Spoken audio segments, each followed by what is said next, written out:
Hello everyone, wedding এপিসোডের ব্লগে সবাইকে ওয়েলকাম। এটা হলো 5th ব্লগ, যেটা হলো গায়ে হলুদের ব্লগ। আর গায়ে হলুদের পুরো থিমটাই ইয়েলো ছিল, ওটা ছিল ব্যাকড্রপ, আর এটা ছিল একটা সেলফি কর্নার, আর পুরোটাই ইয়েলো আর গ্রিনে করা হয়েছে।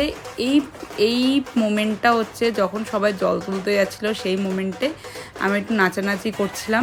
সবাই এখানে দেখো নাচতে নাচতে জল তুলতে যাচ্ছিলো। আমি তো অবভিয়াসলি বাড়ির মধ্যে ছিলাম, আমিও যদি যেতে পারতাম বলে খুব আনন্দ হতো।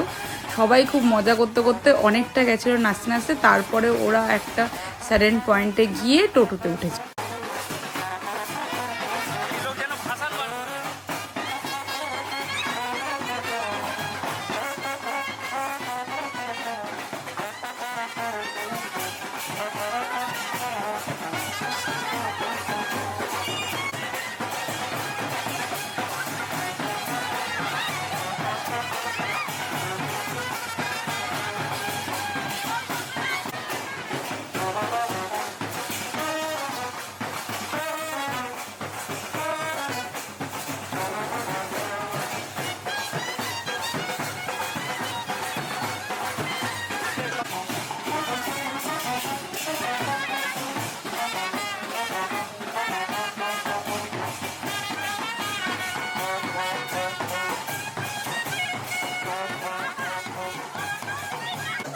সবাই ফাইনালি জল তুলতে চলে এসেছিলো। এখানে বম্মা গঙ্গা নিমন্ত্রণ না যে নিয়মটা থাকে সেটাই করছিল।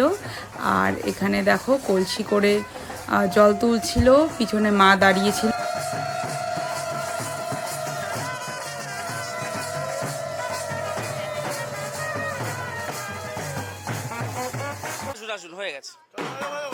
তারপরে সবাই মিলে ফাইনালি একটা ফটো সেশন। আর দেখো সবাই হলুদ পরেছে, বাট অনেকে আছে তাড়াহুড়োতে ইয়েলোটা পরতে পারেনি, বিকজ তাড়াহুড়ো নলে সবাইকে হলুদ, আমি বারবার বলেই দিয়েছিলাম সবাইকে হলুদ পরতে।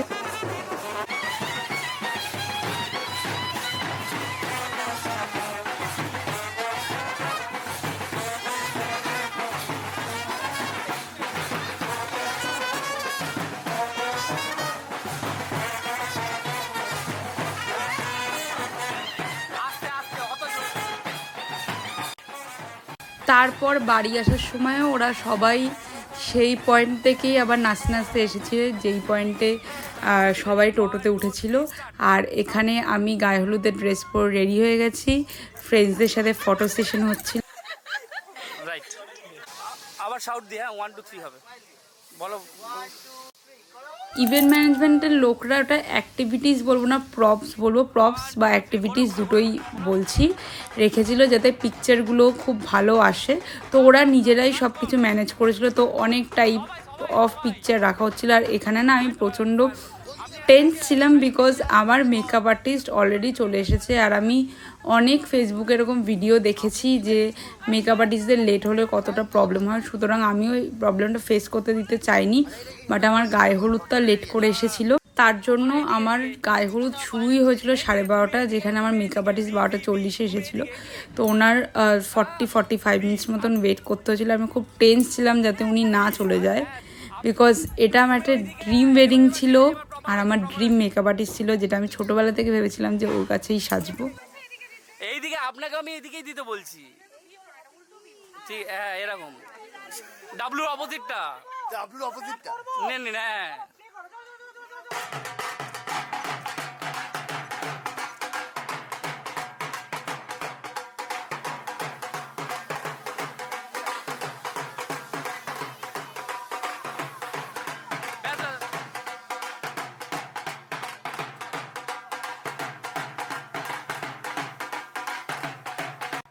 এই প্রত্যেকটা জিনিস যে দেখছো, ফুল ছোড়া, তারপরে এরকম করে কালার বমগুলো ফাটানো, এগুলো প্রত্যেকটা তো আমি আগের থেকে ভেবেই রেখে দিয়েছিলাম। তাছাড়াও সব ইভেন্ট ম্যানেজমেন্টটা প্ল্যানিং করেই রেখেছি।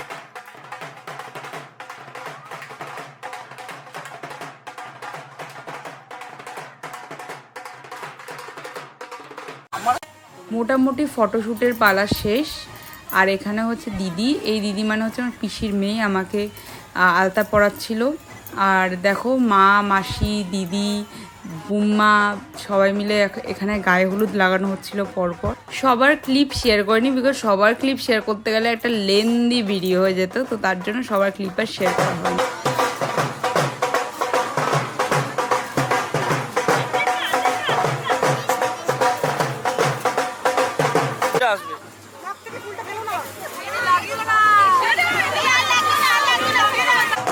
যেহেতু আমি আর টুবাই দুজনেই অনেক বছর ধরে খুব ভালো বন্ধু, তার জন্য আমাদের ফ্রেন্ডসগুলোই খুব কমন। তো তার জন্য দেখো ওরা টুবাইদের বাড়ি থেকে আবার বাড়িতে এসেছে যাতে আমার হালদিও অ্যাটেন্ড করতে পারে। আমারটা অ্যাটেন্ড করে তারপরে টুবাইরটা যাবে, বিকজ টুবাইরটা লেটই হবে। তো এখানে আমার ভাই আমাকে গায়ে হলুদ মাখাচ্ছে, এখানে আমার বন্ধুরা সবাই মিলে হলুদ দিচ্ছে, আমাকে পুরো হলুদ মাখিয়ে পুরো মানে ভূত করে দেওয়া হয়েছিল। আর এটা না ন্যাচারাল বানানো হয়েছিল যাতে কোনোভাবে হালদি স্টেনগুলো না লাগে, নাহলে মেকআপ আর্টিস্টদের পরে প্রবলেম হবে।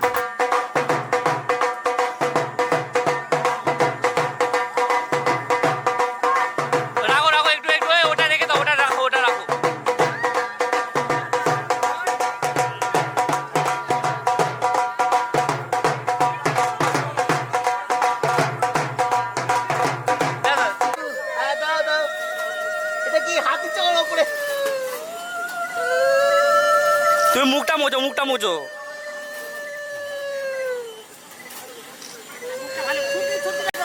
ফাইনালি হলুদের পর্ব শেষ হয়ে জল ঢালার পালা। আর সিরিয়াসলি বলছে আমার এত ঠান্ডা লাগছিল, আমিই জানি একমাত্র। গায়ে হলুদের সময় বাবা এই হলুদের সেকশনে আসেনি, বিকজ বাবার ইমোশনাল ছিল, একটু টেন্স ছিল যে মেয়ে কি আর বিয়ের পর আসবে কি আসবে না। বাট হ্যাঁ, এখন বাবার বিয়ের পর অন্তত টেনশনটা কমেছে। তো আমার গায়ে হলুদটা আমি বাবাকে লাগিয়ে দিয়েছিলাম, তারপরে বাবা আমাকে আবার পরে হলুদ দিয়েছে। হ্যাঁ, বাট এখন বাবা খুব টেনশনটা কম, বিকজ অনেকটা টাইম দিতে হয় সবাইকে। লাস্টে যার যার সাথে ফটো তোলা হয়নি হালদির ওখানে বা আগে, তাদের সাথে পরে ফটো তুলছিলাম। দাদুও আলাদা ছিল, তো দাদু এসেছিলো হলুদ দিতে। এখানে দেখো দিদির সাথে একটা ফটোশ্যুট করে নিয়েছি। তো হালদির ব্লগটা তো এইটুখানি। কি হালদির ব্লগটা এন্ড করার আগে ভাবলাম একবার তোমাদের সাথে তর্তর ক্লিপগুলোই শেয়ার করে নিই। তো এগুলো টুবাইদের বাড়িতেই তোলা তর্তর ক্লিপ, যেগুলো আমি ভিডিও থেকে বার করেছি। তো তোমরা এই তত্ত্বর ক্লিপটা দেখতে লাগো, ভিডিওটা আমি এখানেই ইন করলাম। গায়ে হলুদের ব্লগটা তোমাদের কেমন লাগলো কমেন্ট সেকশানে অবশ্যই জানিও। কোনো কোয়েশ্চেন থাকলে সেটাও করো, আমি অবশ্যই কমেন্ট সেকশানে রিপ্লাই দেব। তো তোমরা এখন তত্ত্বর এইটা এনজয় করো। এটা হচ্ছে এই যেখানে আমার গায়ে হলুদ এসেছিলো, আমি এটা প্ল্যানেট থেকে নিয়ে এসেছিলাম। আমার ড্রেসটা, মার শাড়িটা বা সবার নিয়ে যে কোনো কোয়ারি থাকলে আমার সাজগোজটা কেমন হয়েছিল সেটাও কমেন্ট সেকশনে জানিও। তো আজকের ব্লগটা এইটুখানি, দেখা হবে নেক্সট একটা ব্লগে। তার আগে প্লিজ গাইজ ভালো লেগে থাকলে লাইক করে দিও, শেয়ার করে দিও, and also subscribe to my channel. দেখা হবে কাল নেক্সট একটা ব্লগের সাথে।